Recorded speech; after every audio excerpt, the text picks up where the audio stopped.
Hello, everyone. My name is Andy Francis Lenhart, and in addition to working as an assistant teaching professor of English education at Northern Arizona University, I also serve as Northern Arizona's Poetry Out Loud Regional Coordinator.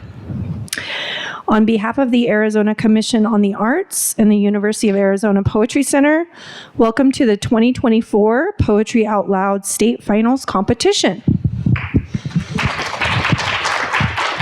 Thank you for being here. We are thrilled to have you here with us today as we celebrate the culmination of another year of magical poetic recitation. Alongside the Arizona Commission on the Arts and the University of Arizona Poetry Center, I would also like to acknowledge Northern Arizona University and the Northern Arizona Book Festival for being our partners in the Northern region.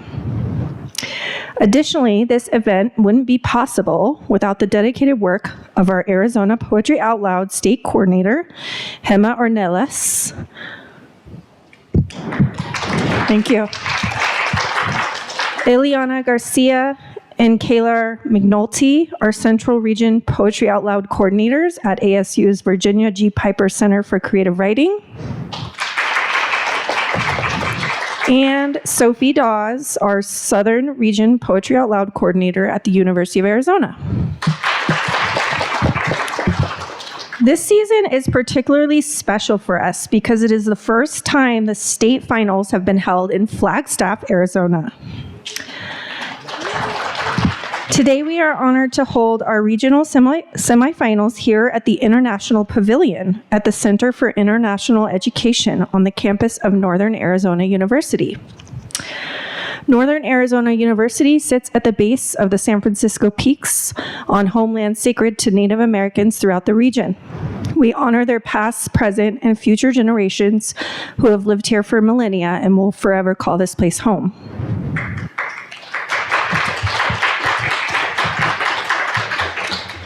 One of the things I love most about Poetry Out Loud is listening to students recite poetry they love from memory. It is an amazing and inspiring experience to hear a striking poem artfully read. And it doesn't always happen that way, even for the poets themselves when they read their own work aloud. Today, we offer abundant gratitude and joy to our students who will share the transformative gift of poetry with us. Now, allow me to introduce our host for today, Margarita Cruz, who will help us keep the show moving and on schedule. Margarita Cruz serves as president of the Northern Arizona Book Festival, columnist for Flagstaff Live, Mountain Living, and the Arizona Daily Sun, and is a part-time educator. Her works have been supported by Tin House Writers Workshop, Torrey House Press's Voices for the West Workshop, Kenyon Review Writers Workshop, and Macondo Writers Workshop. Nominated for a Pushcart Prize in 2022, she can be found or is forthcoming in Plowshares, Diagram, and the Academy of American Poets Poem a Day, among other spaces. In 2021, she published her first chapbook, Americana, with Ignite Press out of Chatham University's MFA program. Please join me in welcoming Margarita.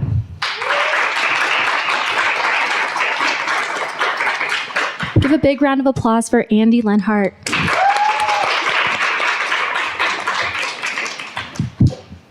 Poetry Out Loud is a national education program that encourages the study of poetry by offering free educational materials and a dynamic recitation competition to high schools across the country. Created by the National Endowment for the Arts and the Poetry Foundation, Poetry Out Loud is administered in partnership with state art agencies.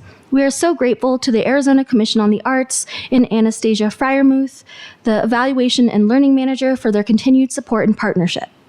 The National Poetry Out Loud program uses a pyramid structure that starts at the classroom level. Winners advance to a school-wide competition, then to a regional, state, and ultimately to the national finals. The state champion will receive $200 and the chance to compete for a sizable college scholarship at the national finals in Washington, D.C. Allow me to introduce Lawrence Lenhart, who will be playing music between poem performances. Lawrence Lenhart is the author of Back Valley Ferrets, Safe, Dry, and Together, The Well-Stocked and Gilded Cage, and Experimental Writing. He is Associate Chair of the English Department at Northern Arizona University and Executive Director of the Northern Arizona Book Festival. Welcome, Lawrence.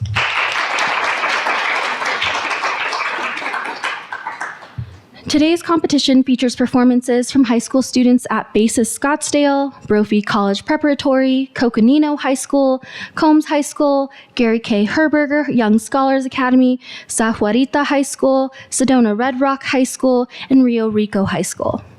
The students performing today have been supported by wonderful people in our community, classroom teachers, school administrators, parents and guardians, fellow students, poets, and performance coaches who have come together to share their skills and talents to help students discover poetry and prepare for competition. This community's love of performance and poetry has undoubtedly helped inspire a new generation of poets, artists, and performers and writers.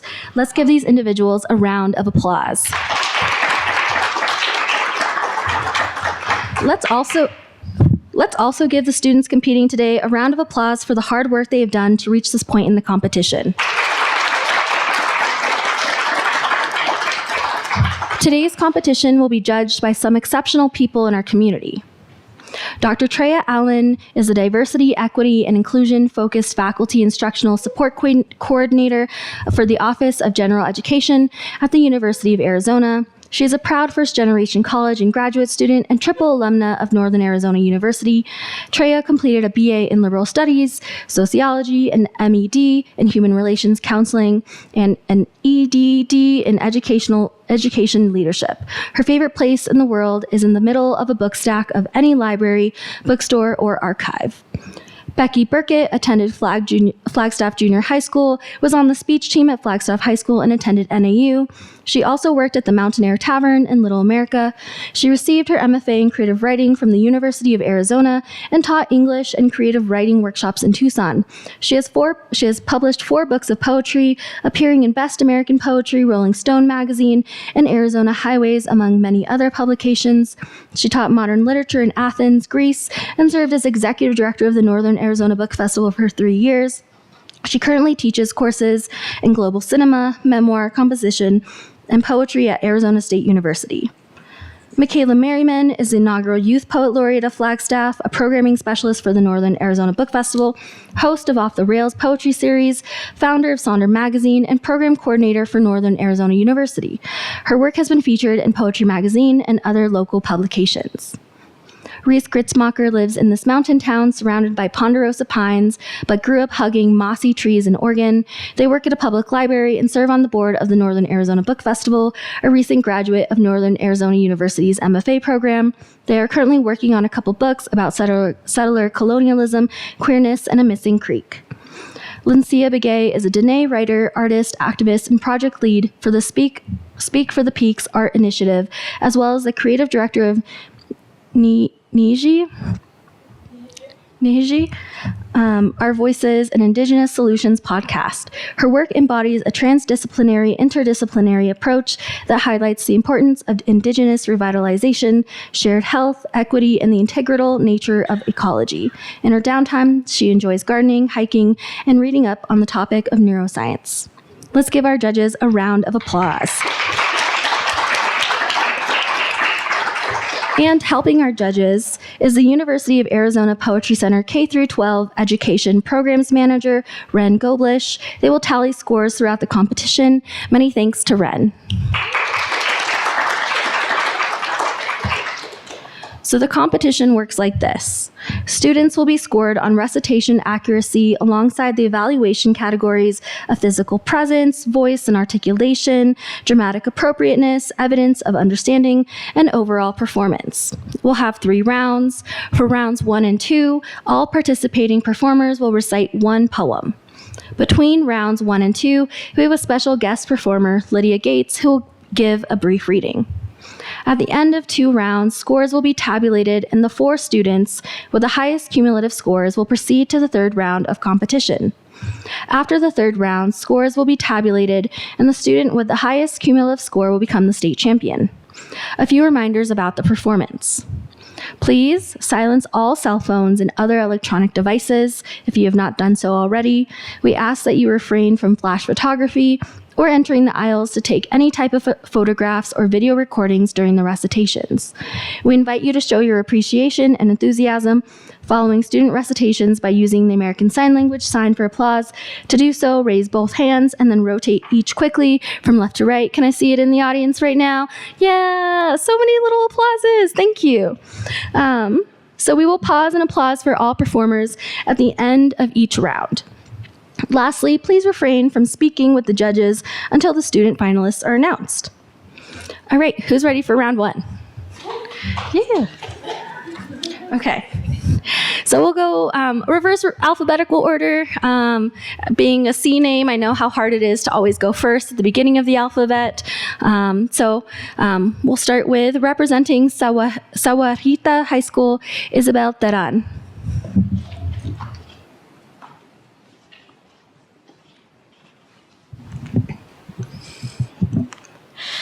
Envy by Mary Lamb. This rose tree is not made to bear the violet blue, nor lily fair, nor the sweet mignonette. And if this tree were discontent, or wish to change its natural bent, it all in vain would fret. And should it fret? You would suppose it ne'er has seen its own red rose, nor after gentle shower had ever smelled its rose's scent. Oh, it can ne'er be discontent with its own pretty flower. Like such a blind and senseless tree as I've imagined this to be, all envious persons are. With care and culture, all may find some pretty flower in their own mind, some talent that is rare.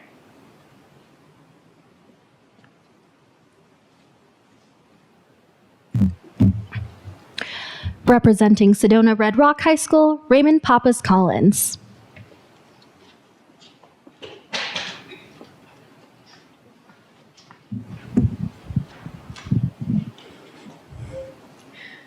Love Armed by Afra Ben. Song from Abdulazer. Love in fantastic triumph sat, whilst bleeding hearts around him flowed, for whom fresh pains he did create, and strange tyrannic power he showed. From thy bright eyes he took his fire, which round about in sport he hurled, but 'twas from mine he took desire, enough to undo the amorous world. From thee he took his pride and cruelty, from me his languishments and fears. From me he took everything, and every killing dart from thee. Thus thou and I the god have armed, and set him up a deity, but my poor heart alone is harmed, whilst thine the victor is and free.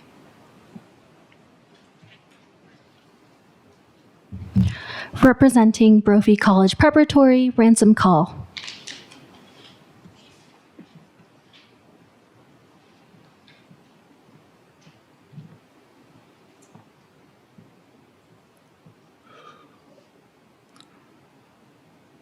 What Horror to Awake at Night by Lorraine Nidecker. What horror to awake at night and in the dimness see the light. Time is white. Mosquitoes bite.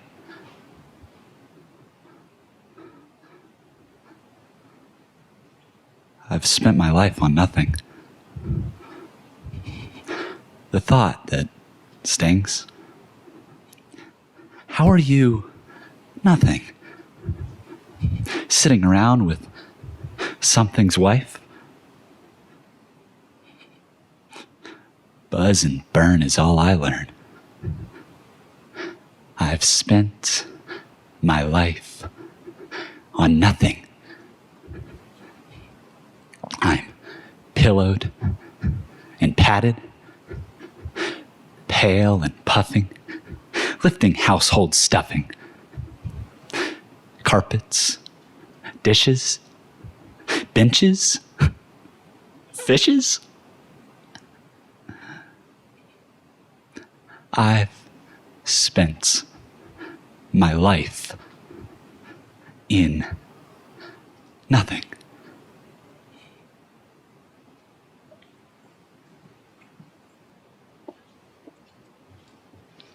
Representing bassist Scottsdale, Piper Gagliardi.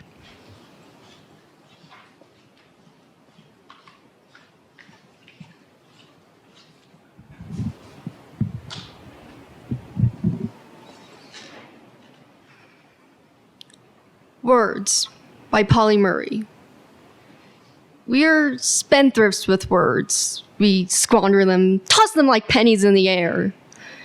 Arrogant words, angry words, cruel words, comradely words, shy words, tiptoeing from mouth to ear. But the slowly wrought words of love and the thunderous words of heartbreak, those we hoard.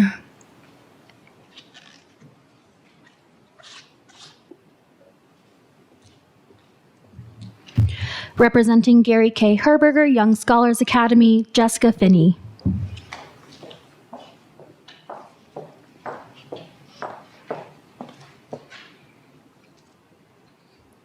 Meditation on a Grapefruit by Craig Arnold. To wake when all is possible, before the agitations of the day have gripped you. To come to the kitchen and peel a little basketball for breakfast. To tear the husk like cotton padding, a cloud of oil misting out of its pinprick pores, clean and sharp as pepper. To ease each pale pink section out of its case, so carefully, without breaking a single pearly cell. To slide each piece into a cold blue china bowl, the juice pooling, until the whole fruit is divided from its skin. And only then to eat. So sweet. A discipline, precisely pointless. A devout involvement of the hands and senses. A pause. A little emptiness. Each year, harder to live within. Each year, harder to live without.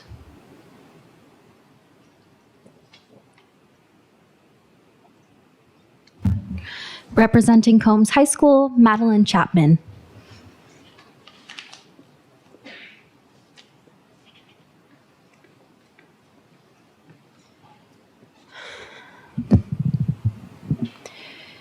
Invictus by William Ernest Henley.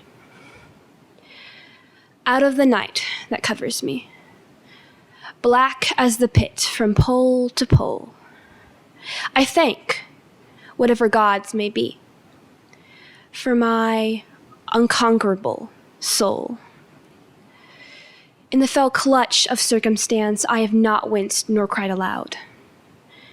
Under the bludgeonings of chance, my head is bloody, but unbowed. Beyond this place of wrath and tears looms but the horror of the shade. And yet, the menace of the years finds and shall find me unafraid. It matters not how strait the gate, how charged with punishments the scroll. I am the master of my fate. I am the captain of my soul.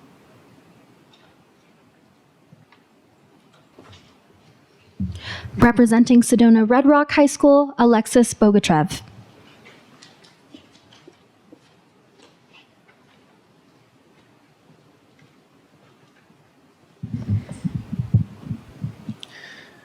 "1969" by Alex Dimitrov. The summer everyone left for the moon, even those yet to be born, and the dead who can't vacation here, but met us all there by the veil between worlds. The number one song in America was "In the Year 2525," because who has ever lived in the present when there's so much of the future to continue without us? How the best lover won't need to forgive you and surely take everything off your hands without having to ask, without knowing your name, no matter the number of times you married or didn't, your favorite midnight movie, the cigarettes you couldn't give up, wanting to kiss other people you shouldn't, and now to forever be kissed by the earth, in the earth, with the earth. When we all briefly left it to look back at each other from above, shocked by how bright even our pain is, running wildly beside us like an underground river. And whatever language is good for, a sign, a message left up there that reads, "Here men from planet Earth first set foot upon the moon. July 1969 AD. We came in peace for all mankind. Then they returned to continue the war."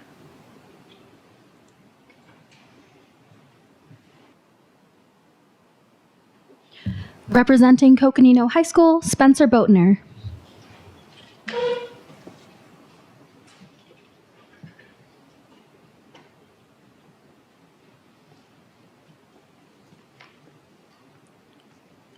Earth, You Have Returned to Me by Elaine Ecke.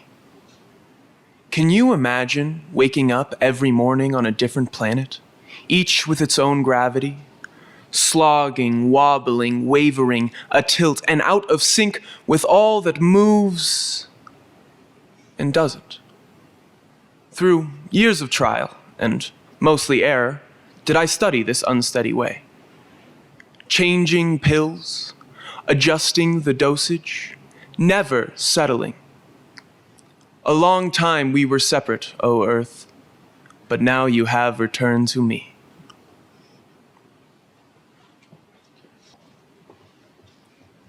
Representing Rio Rico High School, Juliana Alvarez.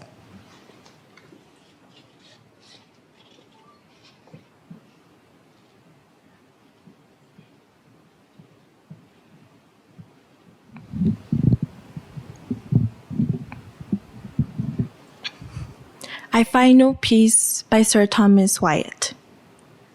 I find no peace, and all my war is done. I fear and hope. I burn and freeze like ice. I fly above the wind, yet cannot arise.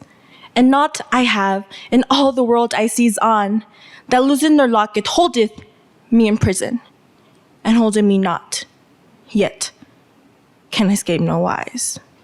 Nor let me live, nor die in my device, and yet of death he given me occasion. Without eyen I see, without tongue I plain. I desire to perish, and yet I has health. I love another, and thus I hate myself. I feed me in sorrow and laugh in all my pain. Likewise displease me, both life and death, and my delight is causer of this strife.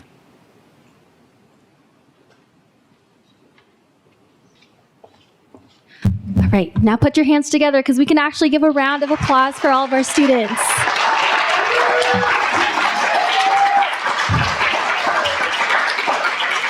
All right.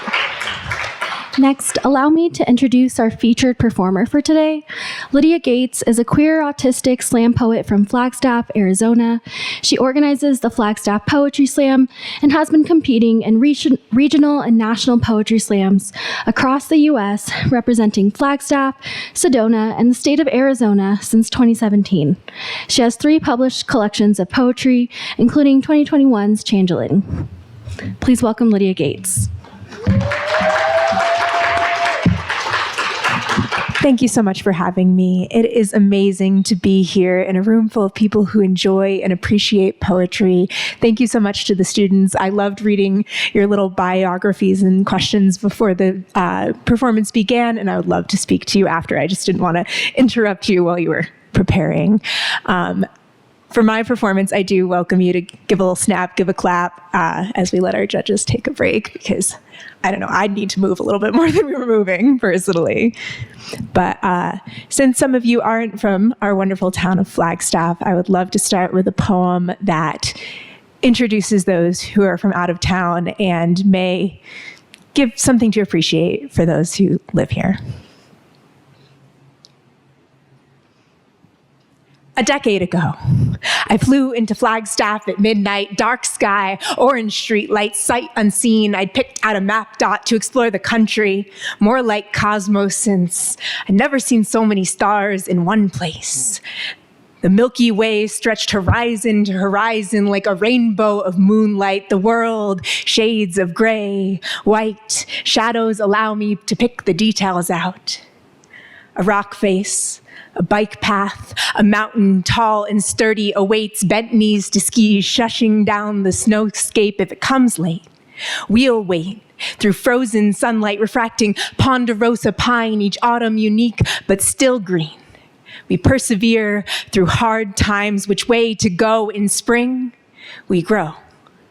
The wind whips my face, pulls out impurities like charcoal caves. This was once a volcano, active and angry, but it is quiet now. Peace pulls in watercolor paint. Stained glass refracts an image of ourselves, our bare feet on solid ground. Until we tore it up to plant new seeds, our garden plots tried to grow plants and people and equity, and we traveled through town in traffic, but these reconstructions of roadways connects us, and these highways merge lanes sideways, pull over into mom and pop restaurants featured by Dine and Drive to B spots. I eat salsa and Szechuan, burning my tongue the color of forest fire, beat back rebirth, sunrise smothered in smoke. Give way to monsoon season soaking the earth, the scent of rain, the flood clearing a scheme to assuage the scar when our hearts break but rebuilt again. Every year, a new bird song, a louder crow caw, an undiscovered wildflower waiting to propagate, and the bees are just so gentle here. Bonk their antennae against me in a downtown lined with sweet shops, just a few blocks, but so many places to fill your coffee cup, hear music rock, visit artists' lofts, drink at brewery and Irish pubs, order your Thai food level 5 spicy hot when the temperature drops. The culture is shared and refracted like crystal magic, like fiery afternoons that turn cotton candy by sunset. Rest well in our breads. Dream until heat and pressure reform us again. We are Flagstaff, ever-changing artifact, revolving door of visitors who love us enough to come back. When I first arrived, I felt like a friend. Greeted on sidewalks, offered hands to shake, and the chance to pet dogs, learned words in Spanish, Hopi, Dene. I've been turning my personal connections into poetry. I've been writing this verse about you in my heart since that first day, so pick out a star for me. Name it something secret. Go visit it through the telescope at Lowell Observatory, and no matter how far you go, I'll be waiting for you back here in Flagstaff, my home.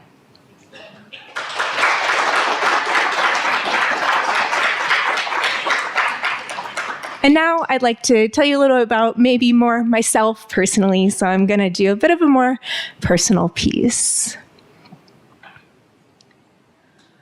A Luna moth has pretty privilege. You see it, tails kiting behind, assume butterfly. Wings wide like summer sky, flower petal displaced, proboscis dives. The first thing I learned about butterflies is that they're beautiful. But if you touch them, they die. A moth tends to be an anathema, turned into wall splatter, caught in spotlights. I remember one humid summer night, a luna moth, chalky green, landed shivering on the porch railing before me. I reached out my hand for her to ride because luna moths do not eat.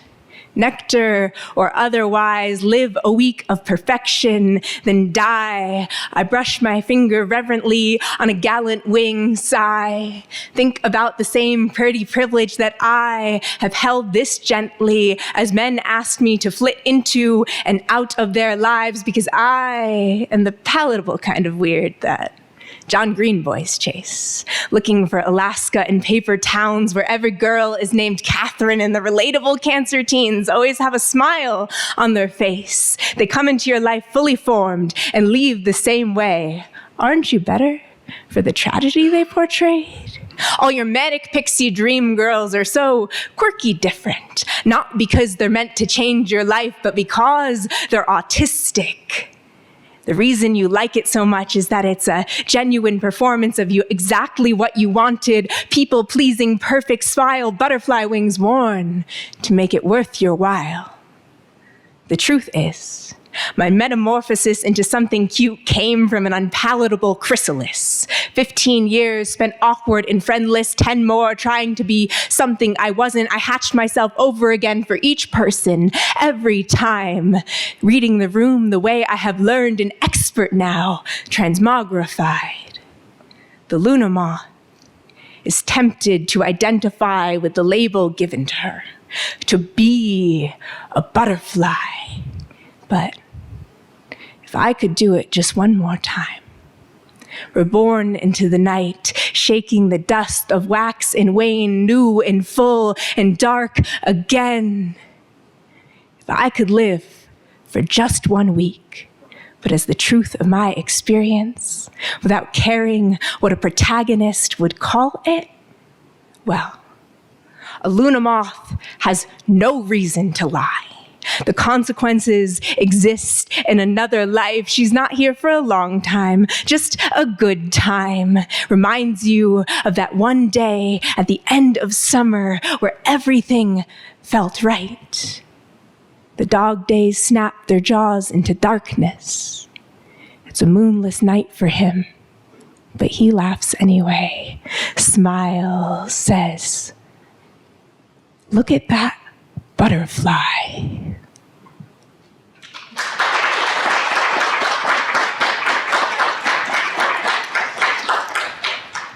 This next poem is one that I have had the honor of performing at the Flagstaff Women's March, and I would like to share it with you all as well. My grandmother takes me to the nursery in my dreams. I am once again 3'3", wearing her costume jewelry, my hair a riot of curls, and I am always smiling.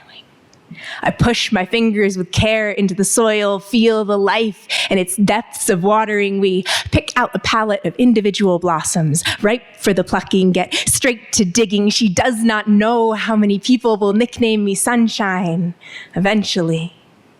This is the best kind of dream, because it is just like my memories. We used to plant flowers in the yard each spring and cultivated heirloom tomato seeds until the garden was a riot of green. My favorites were the vases of the violets and pansies tucked into beds by my own hands, gently, and I always had something to say for the daylilies that came up year after year without asking for anything.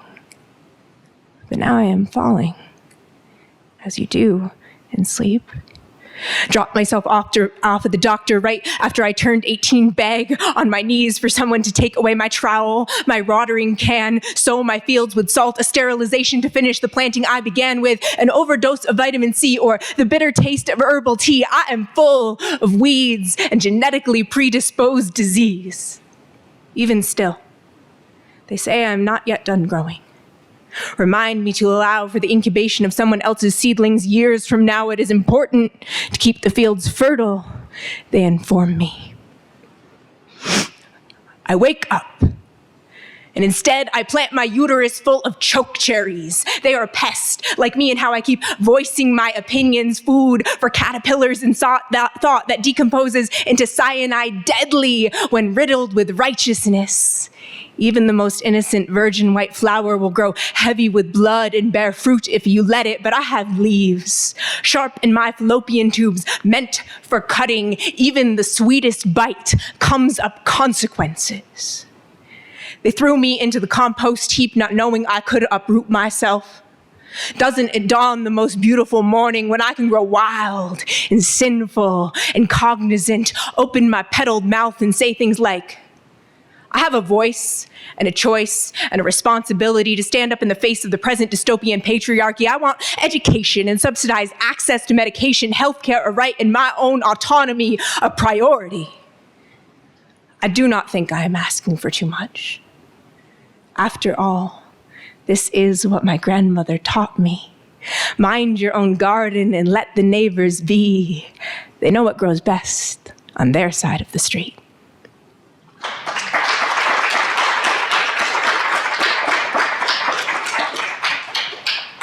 And I do have one more poem for y'all. I wanted to end with a love poem.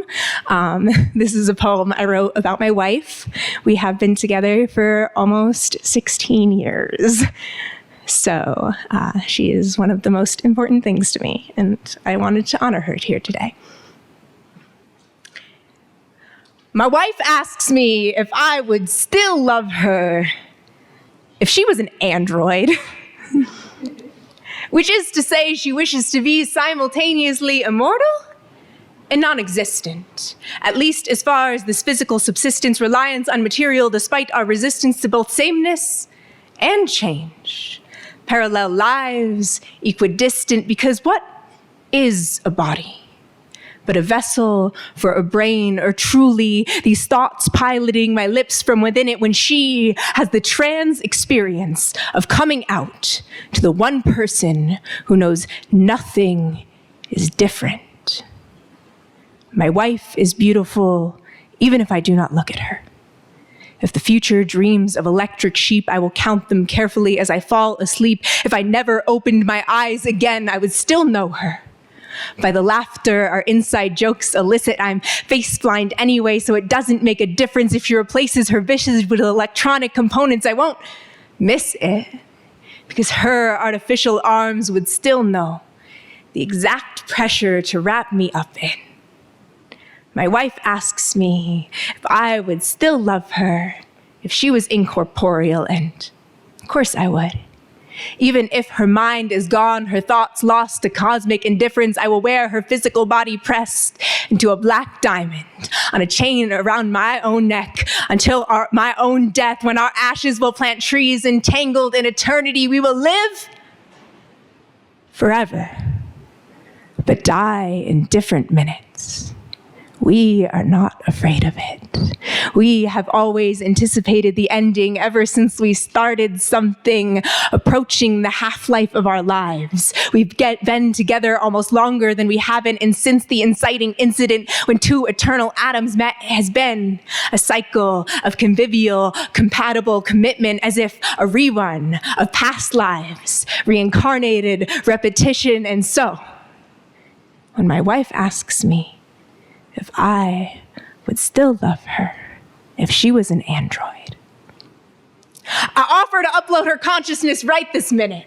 Whatever would make her feel better inside her body or out of it, because I love something ethereal, immaterial, effervescent. I do not believe in souls, but what else would be left?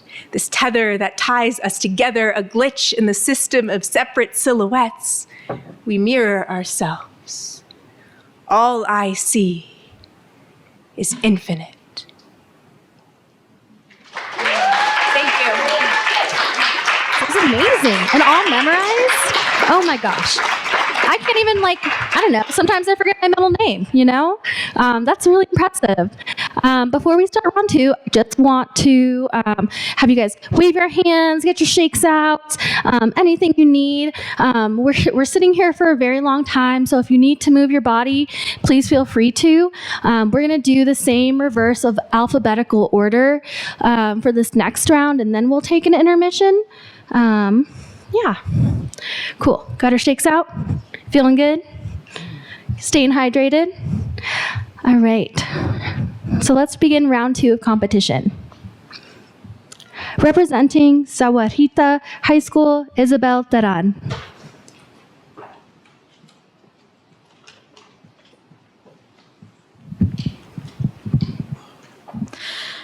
Ars Poetica by Jose Olivres.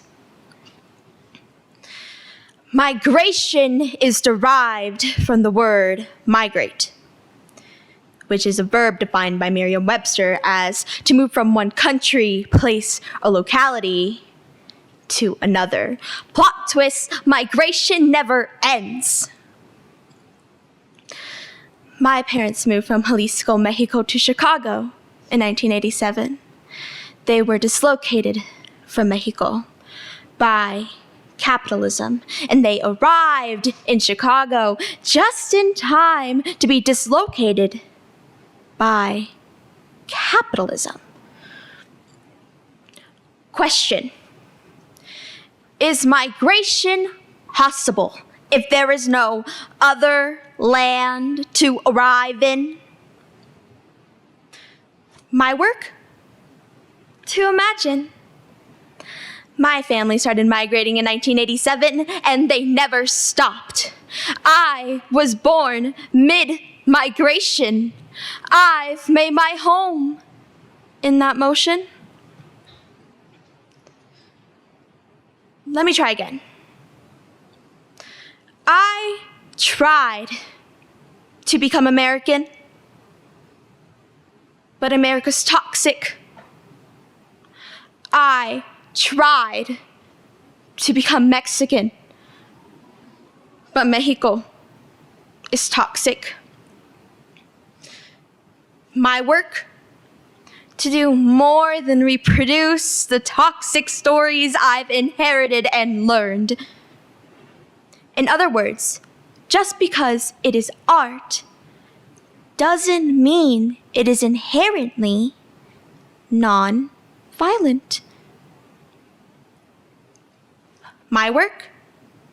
To write poems that make my people feel safe, seen, or otherwise loved.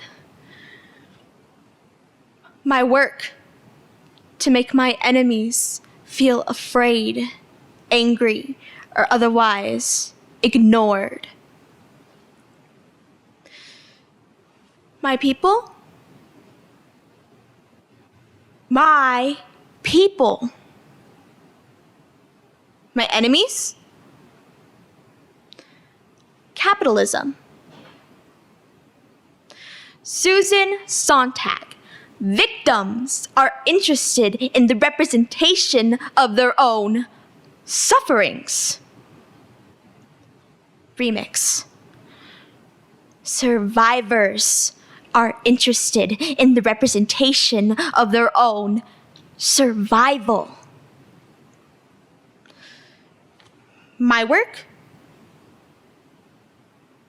Survival. Question: why poems? Answer: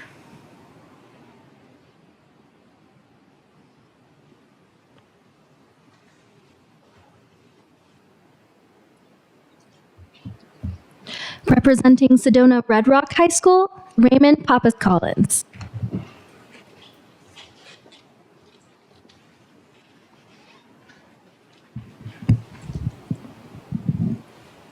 Son/Daughter by Kai Conradi. In a dream, my dad fell from the top of a steep white mountain down into a blue crevasse, like the space between two waves, where the light shines through just enough to tell you, you will miss this life dearly. The falling took years. I could hear him moving through the air, then finally, nothing. In another dream, my dad was an angel, his see-through body dangling in the air, floating above me, face shimmery like tinfoil. And I cried and cried when he told me, I can't come back to Earth now. Not ever. When my dad told me, you will always be my daughter, maybe it was like that. Will I be allowed to come back to Earth and be your son?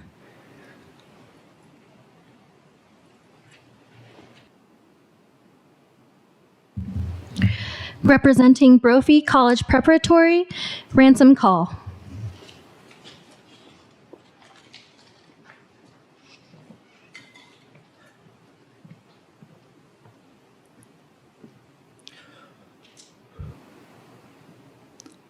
Ozymandias by Percy Bysshe Shelley.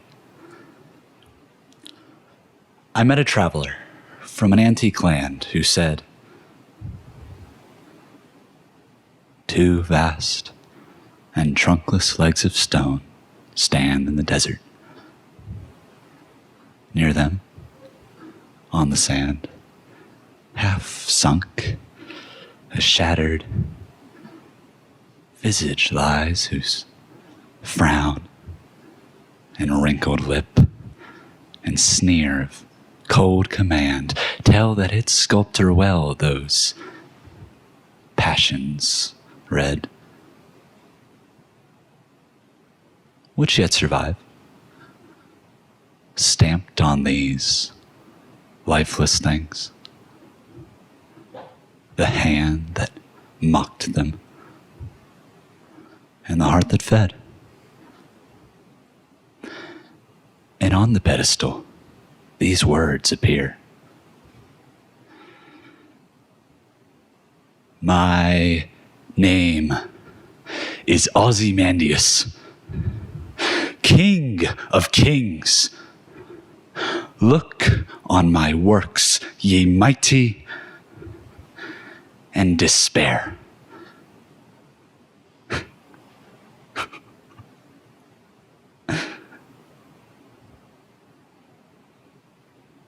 Nothing beside remains. Round the decay of that colossal wreck, boundless and bare, the lone and level sands stretch far away.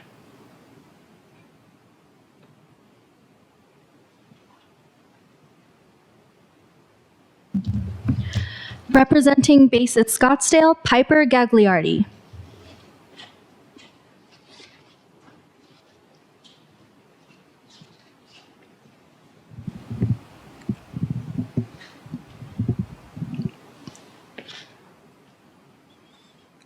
Learning to Read by Frances Ellen Watkins Harper.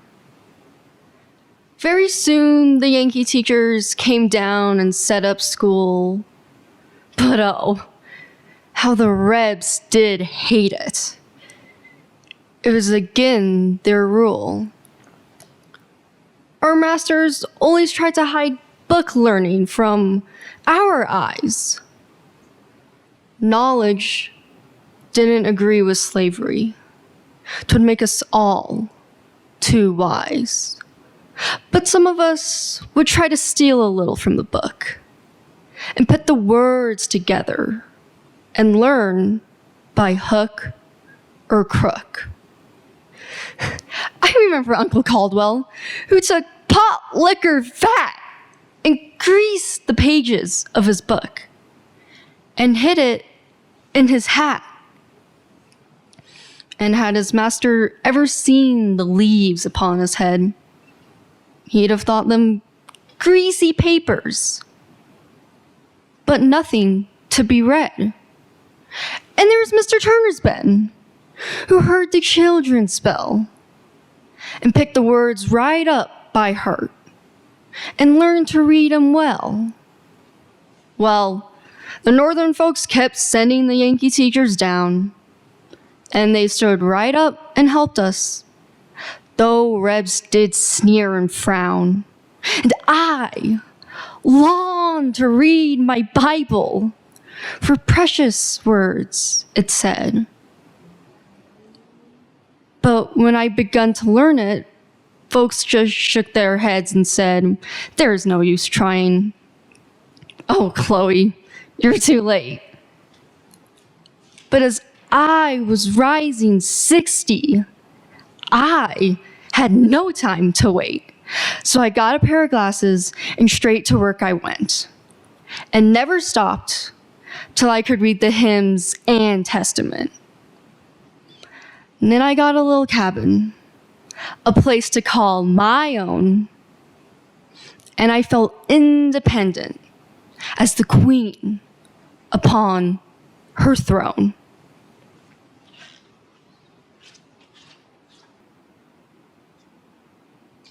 Representing Gary K. Herberger, Young Scholars Academy, Jessica Finney.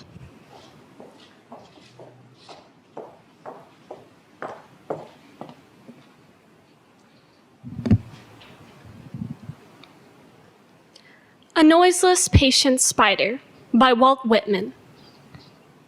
A noiseless, patient spider. I marked where, on a little promontory, it stood, isolated, marked how to explore the vacant, vast surrounding.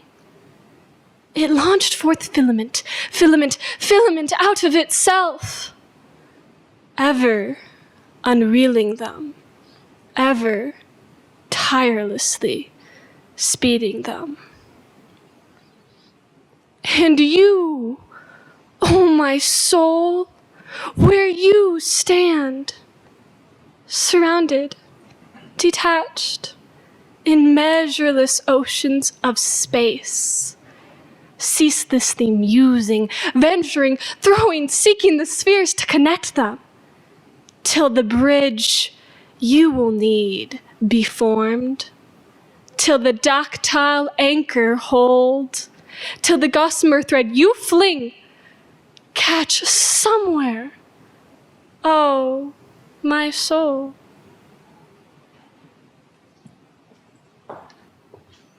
Representing Combs High School, Madeline Chapman.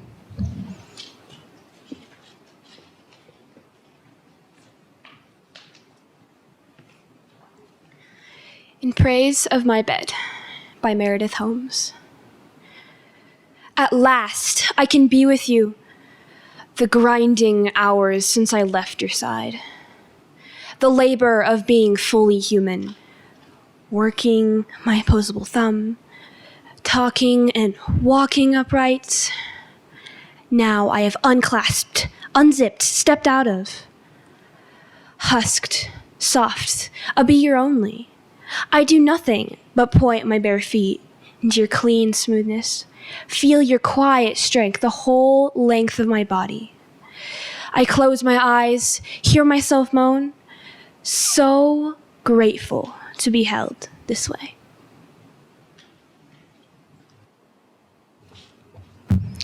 Representing Sedona Red Rock High School, Alexis Bogatrev.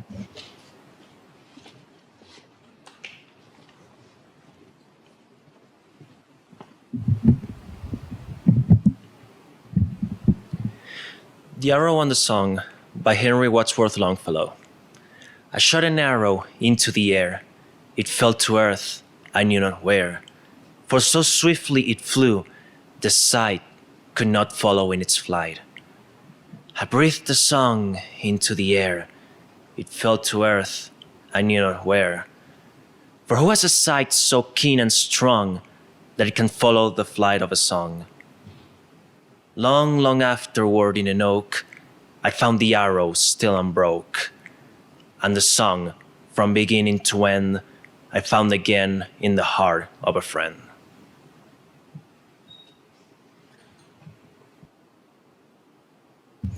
Representing Coconino High School, Spencer Boatner.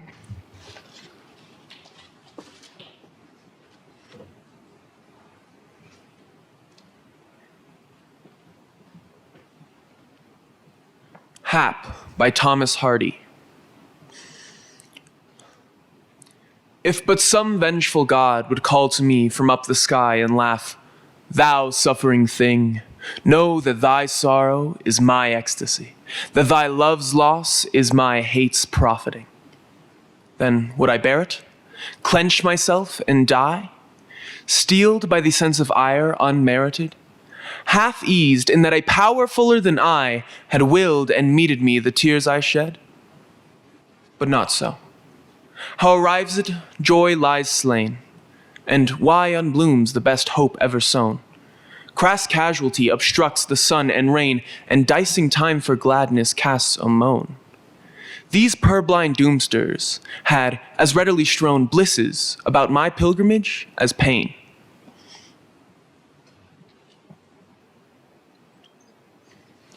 Representing Rio Rico High School, Juliana Alvarez.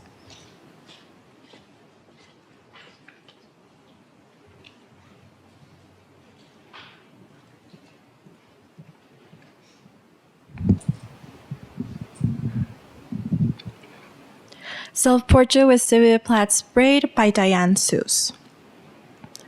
Some women make a pilgrimage to visit in the Indiana Library, charged to keep it safe.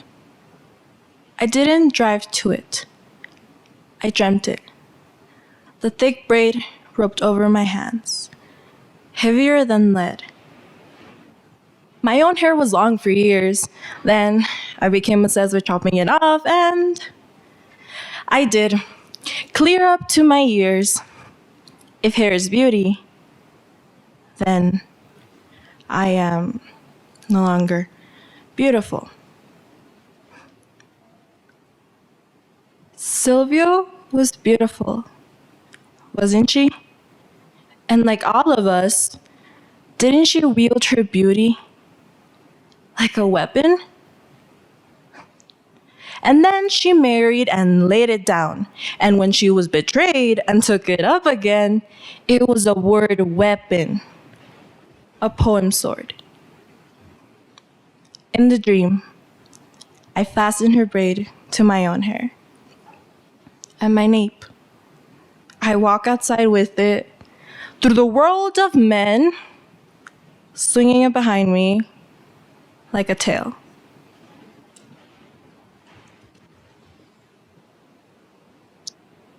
Put your hands together and let's give a round of applause to our performers.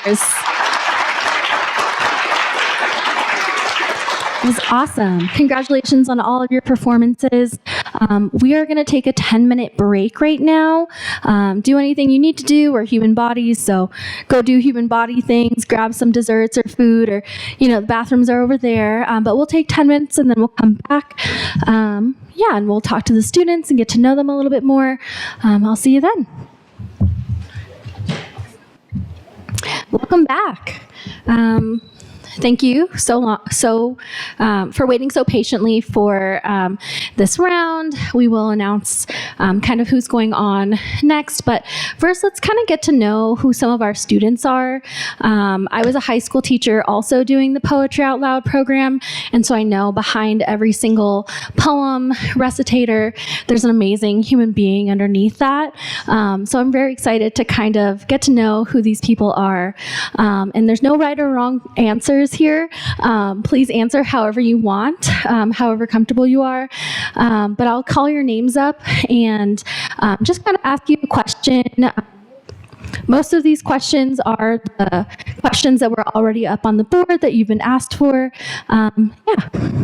So will you come up here?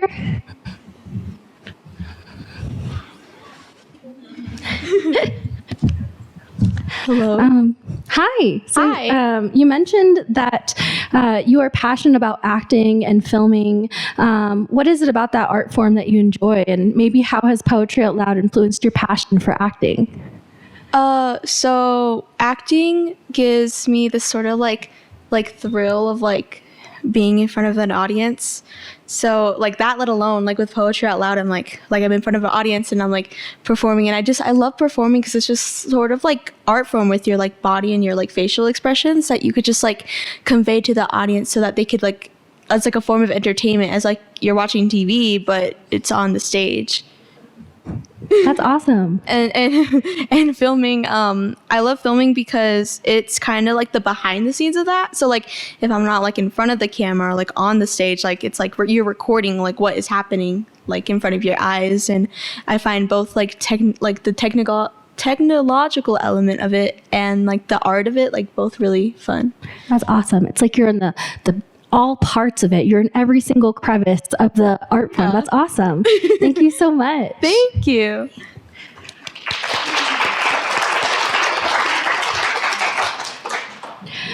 Raymond, will you come up here? Hi. What surprised you about participating in Poetry Out Loud this year? Probably that I got so far. I genuinely did not think I was going to make it even past the first round. It just, I don't know. Also, the people that are a part of it, just how many people that you don't see if you aren't looking into poetry, just stuff like that. Yeah. Have you done poetry before? What are some of your like favorite activities?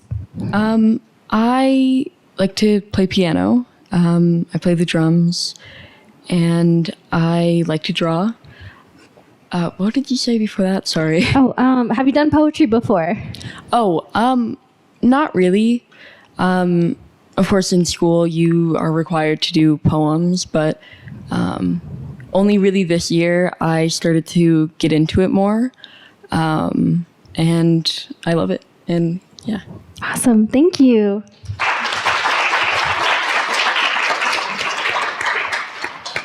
Ransom, will you come up here?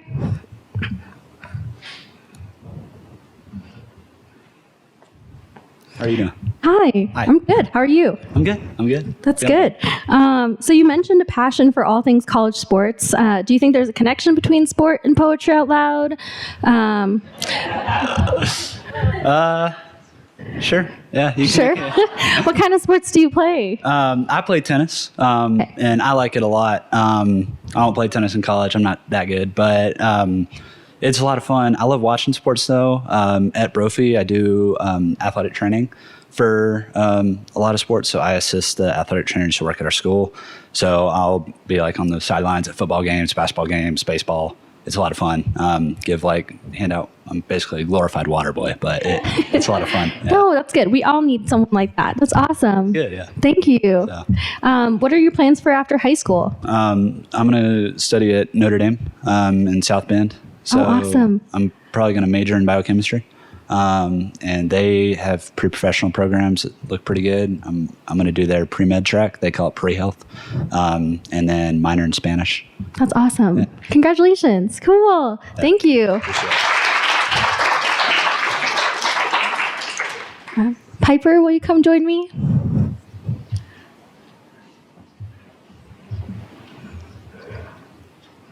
Hello. Hi. How's it going? Good. How are you? Good. So you shared that you recently discovered a passion for writing. Could you tell us how that discovery came about? Yeah, so I would say it started when I was in 5th grade, where I would just write like short stories for fun, but I go to Basis Scottsdale, and it's definitely much more of a STEM heavy school. So there's a lot more academics involved in that. So I didn't have as much time to write then. But this year I decided to take a creative writing elective. And in that I've just been able to like write so many stories and poems. And it's just been a wonderful experience for that. Oh, that's awesome. Is there a certain form you're really interested in? Right now I'm trying to do poetry, but I want to start maybe doing more like free verse slam type poetry, because we've done a lot of structured poems in class. That's awesome. Do you have a favorite poet or favorite writer? No, I like all of them. That's good. That's awesome. Thank you so much.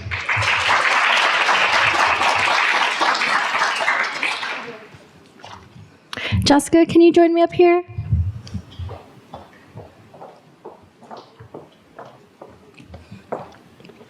Hello. Sorry. Hi. So in your bio, you shared that you really enjoy art, and particularly photography. Could you tell me a little bit more about what you like about photography? Maybe do you have a favorite artist? I don't have a favorite artist, but I love nature photography and exploring the differences of light and color theory and being able to experiment with my photographs. I love that so much. That's awesome. What kind of is your subject matter for your photos? Usually it's kind of anything that comes across me in nature, just the wildlife, scenery, macro or micro. That's awesome. Yeah. Did it start out with photography, or did you gravitate from one art to another art? I've always been interested in photography since I think a very young age. My mom would give me her camera and I loved it. And so recently I've been doing a lot more photography and I really just kind of got into it. That's awesome. Thank you.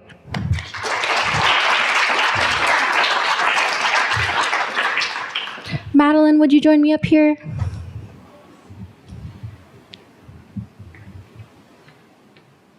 Greetings. Hello. Hi. So you mentioned a deep passion for art and animation. Do you have a favorite animated series? Is there a reason you're really into animation? I grew up watching a lot of cartoons and stuff, and it's been my dream to create my own animated series since I was young, really. But yeah, so I grew a passion for animation because I like how stories are being told by art and characters and how they develop and how things move and just everything like writing and art combined together. And I was always interested in that, and it's a really interesting art I like to practice, even though I'm not the best at it sometimes. But yeah, it's been my passion. That's awesome. Do you have a specific or a particular like animation style you really gravitate towards? I feel like mine's kind of a mix. I like 2D animation. Anime is cool. Other cartoons are cool. I have how do I explain this? I'm kind of lenient towards styles, and I'm just like, I prefer 2D animation more than 3D. But yeah, it's been my passion. That's awesome. Thank you. No problem. Alexis, can you join me up here?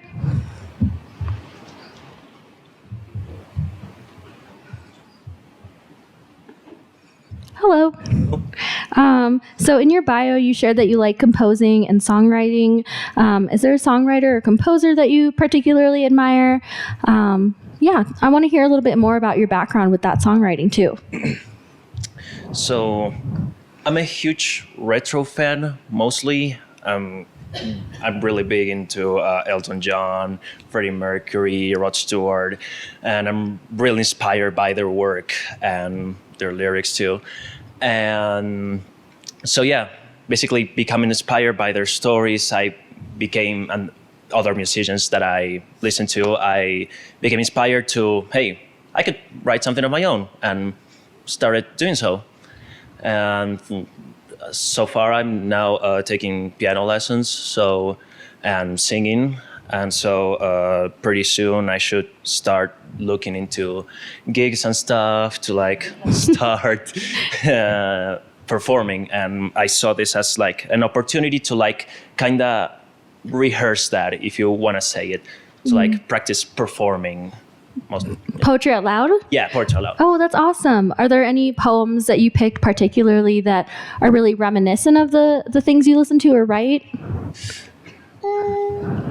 Not really, as of topics or themes, but no, not really. No, not really topics related, but like just the experience of like learning it and performing it in front of a crowd. That's the most that I take out of it. More than anything, just practice in front of a crowd. That's awesome. How's it been in front of a crowd? This crowd, other crowds? That's been pretty good so far. So, yeah. That's good. Awesome. Thank you. Spencer, will you join me up here?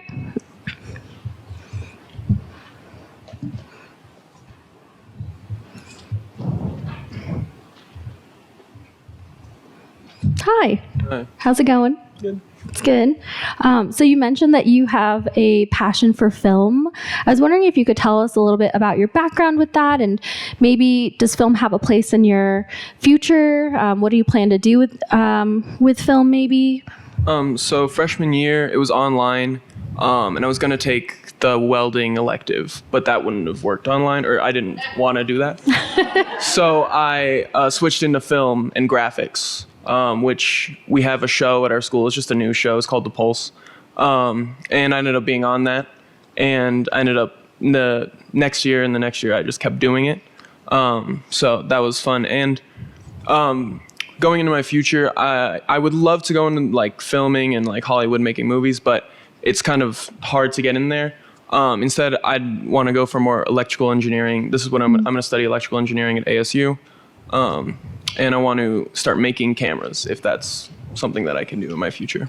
Oh, that's awesome. Congratulations on ASU. It's awesome. Do you have any favorite films? I love mobster films. Goodfellas is my favorite movie. I'm seeing Dune 2 tonight. I'm very excited about that. You'll have to tell us how it goes. Oh, awesome. Thank you.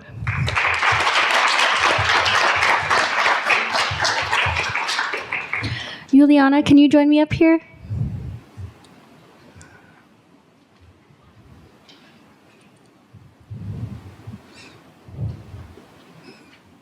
Hello. Hi, how's it going? Good, and you? Good. How was your experience here at Poetry Out Loud? Is this your first year doing it? Maybe what's your background with poetry? This indeed is my first year of doing it, and I got into like poetry when I was last year, when I was a sophomore, and that was thanks to one of my teachers that, thanks to an assignment actually that she did for us, and she saw that I had potential, and then she put me into the contest that she had at school for slam poetry, and now I found out that there was a Dead Poets at my school, and I was like, oh, I'm gonna check it out, and I ended up really liking it there. Oh, that's awesome. Do you do any other activities that are related to poetry or any activities that just make who you are? I think one of the major ones would be dance. I did dance for a while, and I do connect it to poetry as well, because you're telling a story. You're telling a story with both dance and the poetry. You're expressing yourself one way or another. That's beautiful. Do you have a specific type of dance that you really like? There's two. I like hip hop and then contemporary. Those are like really pretty that I enjoy. That's awesome. Thank you. Thank you. All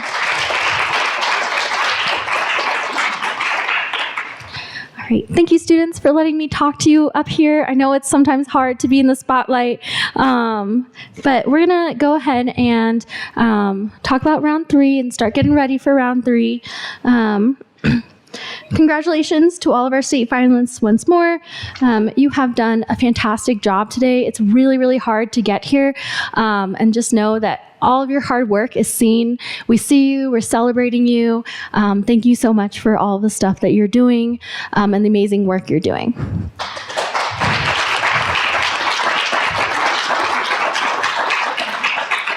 So the students who have advanced to the 3rd round of competition in no particular order are Piper Gagliardi, Ransom Call, Isabel Taran, and Jessica Finney. Let's give a round of applause.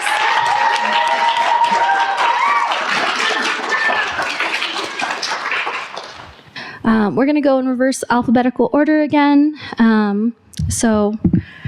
Judges, if you will get your things in order or your poems in order, let me know if you need me to repeat. Repeat one more. Okay. So I have, in no particular order, Piper Gagliardi,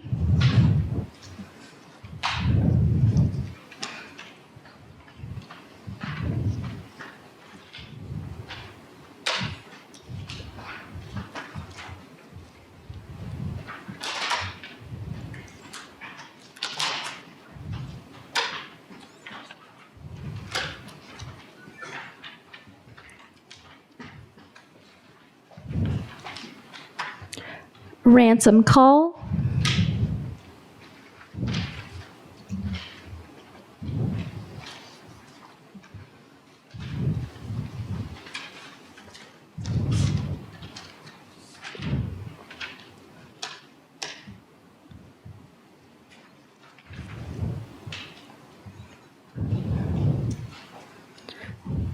Isabel Taran,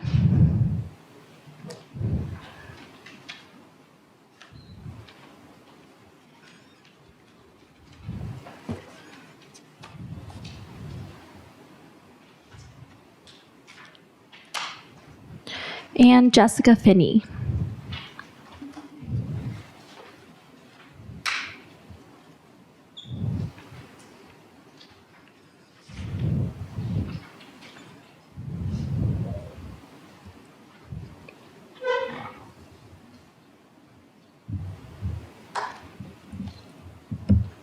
Judges, are you ready?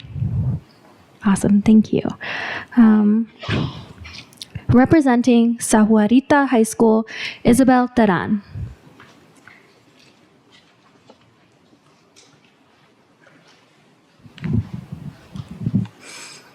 Flowers by Cynthia Zarin. This morning, I was walking upstairs from the kitchen, carrying your beautiful flowers. The flowers you brought me last night. Calla lilies and something else. I am not sure what to call them. White flowers. Of course, you had no way of knowing. It has been years since I bought white flowers, but now you have, and here they are again. I was carrying your flowers, and a coffee cup, and a soft yellow handbag, and a book of poems by a Chinese poet, which I had just read the words, "Come or go, but don't just stand there in the doorway." As usual, I was carrying too many things. You would have laughed if you saw me. It seemed especially important not to spill the coffee, as I usually do, as I turned up the stairs inside the whirl of the house, as if I were walking up inside the lilies. I do not know how to hold all the beauty and sorrow of my life.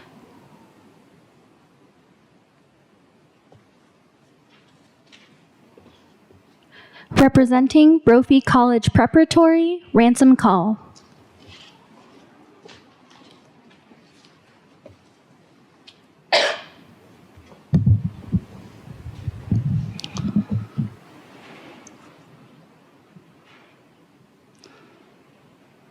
The Man He Killed by Thomas Hardy.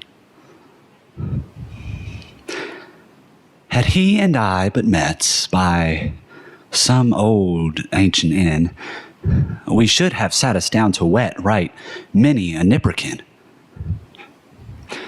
But ranged as infantry and staring face to face, I shot at him as he at me, and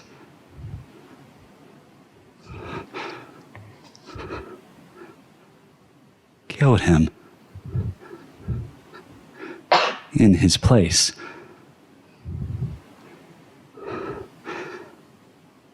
I shot him dead because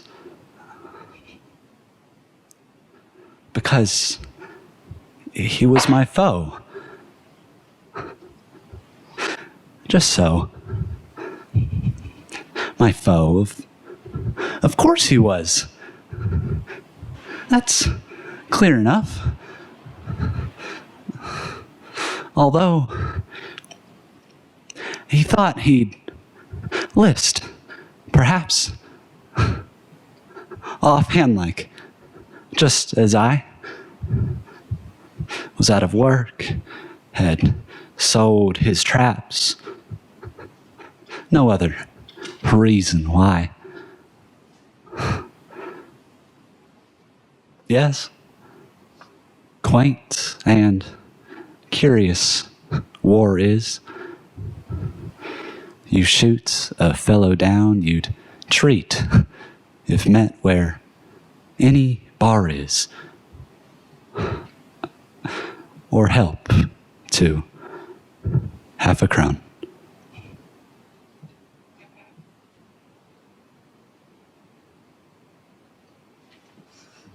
Representing bassist Scottsdale, Piper Gagliardi.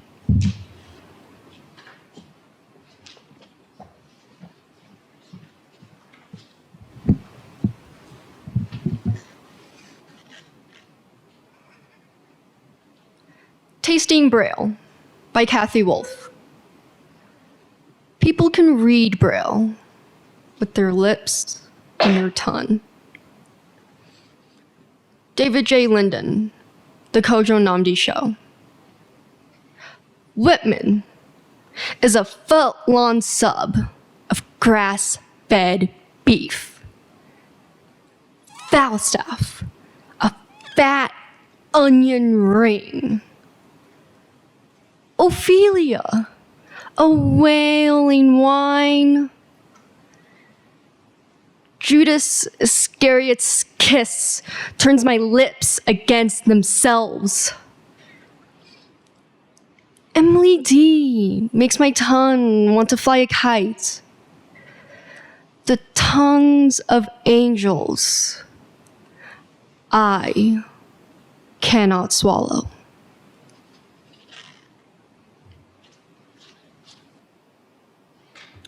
Representing Gary K. Herberger, Young Scholars Academy, Jessica Finney.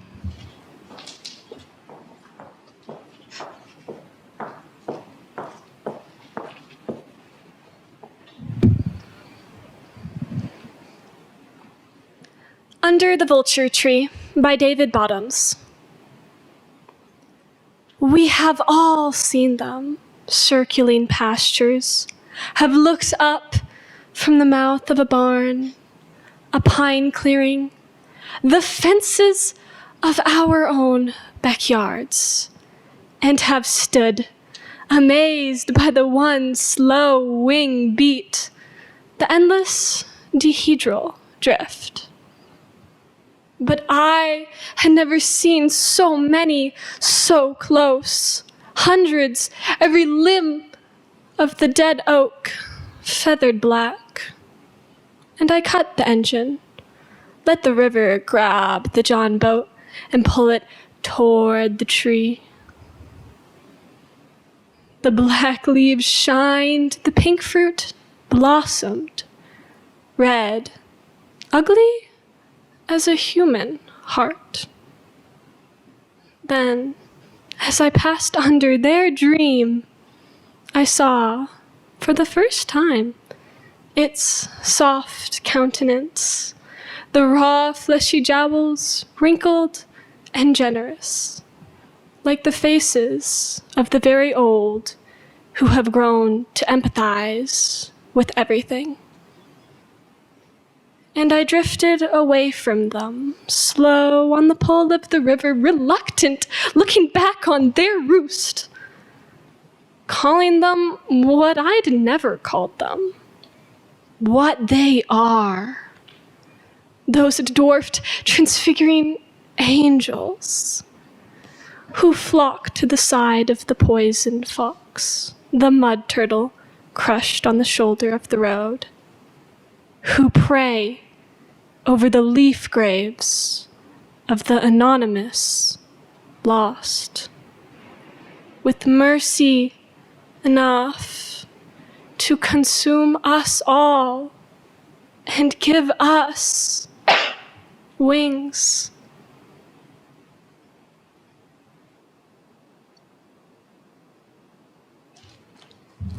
Let's give our students another round of applause. Congratulations to our 4 finalists. What fantastic performances.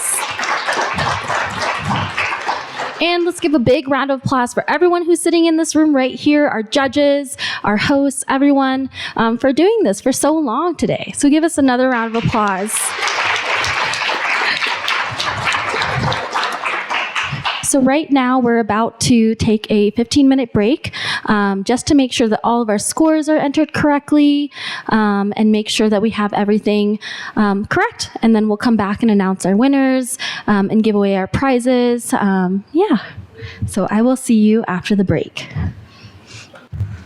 Welcome back. Thank you to all of the performers for giving such compelling performances. We hope that you have enjoyed being part of the Poetry Out Loud program and that the experience of bringing 3 poems into your daily life and into the lives of so many people have been the best kind of reward. Poetry is a subjective experience, yet Poetry Out Loud is a competition.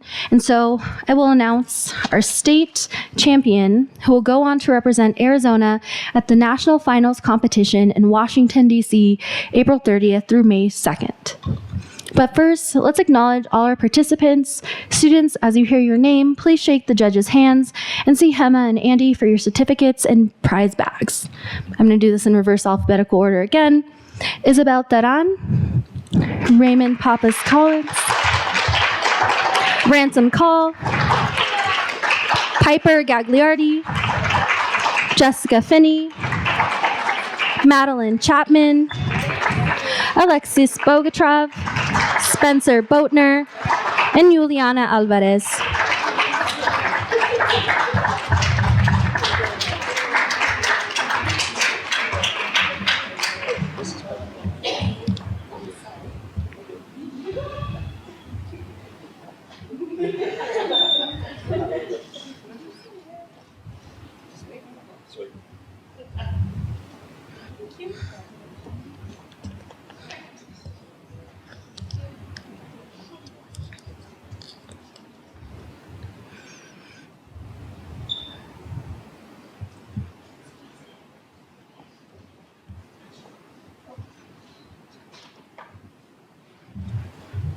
And parents, as you can see, this is a perfect photo opportunity. They're facing the light. The light is hitting their faces. They're all together. Come take some photos.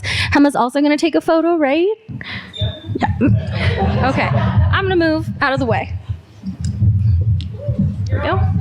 Everybody go. Get to this. Yeah, there you go. Perfect. 3, 2, 1. Boom, boom. Got it. You're all superstars. Come on, act like it. Smile like it.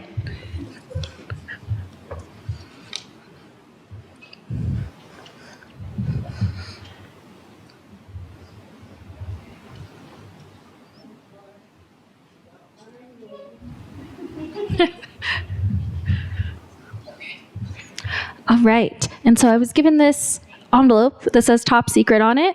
I'm going to hopefully open it and not rip up the names. So if you will give me a drum roll while I open this up.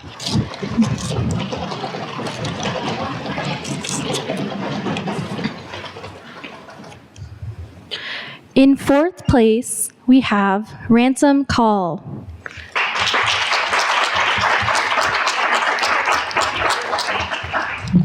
In 3rd place, we have Piper Gagliardi. Oh, God. Sorry. In 2nd place, we have Jessica Finney.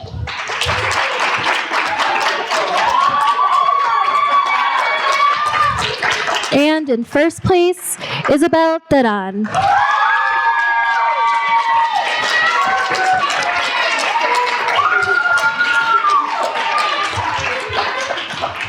Once again, an abundance of thanks and gratitude to our Poetry Out Loud partners, Arizona Commission on the Arts, the Poetry Foundation, and the National Endowment for the Arts. Thank you to Nicholas Smallwood, our wonderful videographer, and the International Pavilion staff who have supported our technological needs today. To Lawrence Lenhard, our DJ, to our performer, Lydia Gates, and to our wonderful judges, Treya Allen, Rebecca Burkett, Michaela Merriman, Reese Gritzmacher, and Lincia Begay. Thank you also to Arizona's Poetry Out Loud regional partners, Andy Lenhart, our Northern Region POL coordinator, Ileana Garcia, and Kalar McNulty, our Central Region POL coordinators at ASU's Virginia G. Piper Center for Creative Writing, and Sophia Dawes, our Southern Region POL coordinator at the University of Arizona. Poetry Out Loud is possible thanks to their continued support and coordination. Thank you so much for being here, and I hope you guys have a really great Saturday.